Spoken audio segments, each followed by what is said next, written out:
around gushing about how your serial-killing sister-in-law is a wonderful, wonderful person and a brave spirit that was checked by nothing. But the internet is choked with articles like why we are all so obsessed with scammers and how to dress up like your favorite con artist for Halloween. A simple explanation for all this adulation is that con artists have a reputation for being nonviolent criminals. Rarely will you find a con artist stashing someone's head in her freezer. Her victims almost never end up dead. Almost never. This makes it awfully convenient for us, because we can dismiss these victims as gullible but largely unharmed idiots and focus all of our fawning attention on what makes the artists, criminals, so fabulous. But perhaps there's a darker reason we cheer on the con artist.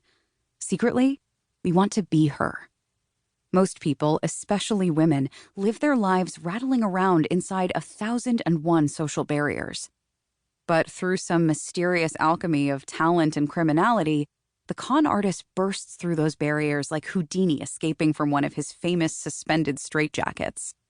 The con artist doesn't feel the need to use the correct social security number, or keep the name her parents gave her, or put her real eye color on her driver's license.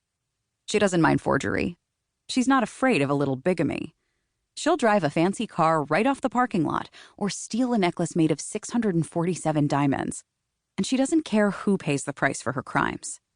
And though people love to turn her into a metaphor for entrepreneurship, for capitalist grift, for the American dream, for America itself, for the devil, or simply for the average woman's life of mild duplicity, she doesn't give a damn about your figures of speech. The only person she answers to is herself. Isn't it shocking, that sort of naked selfishness? And doesn't it sound sort of delicious?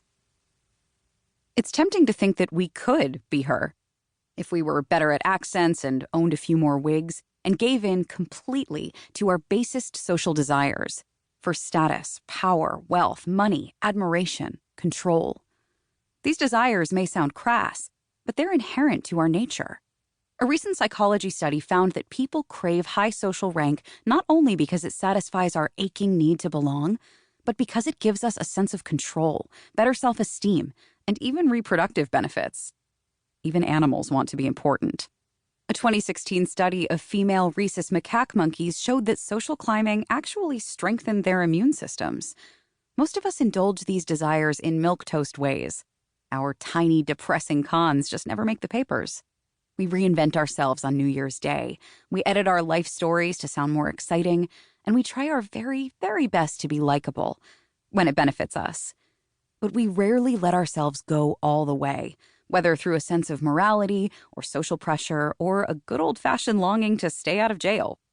So when we read about the con woman's hijinks, it's tempting to put ourselves not in her victim's shoes. We're far too smart for that, we think. But in hers, what if we behaved like she does? What if we could charm like that?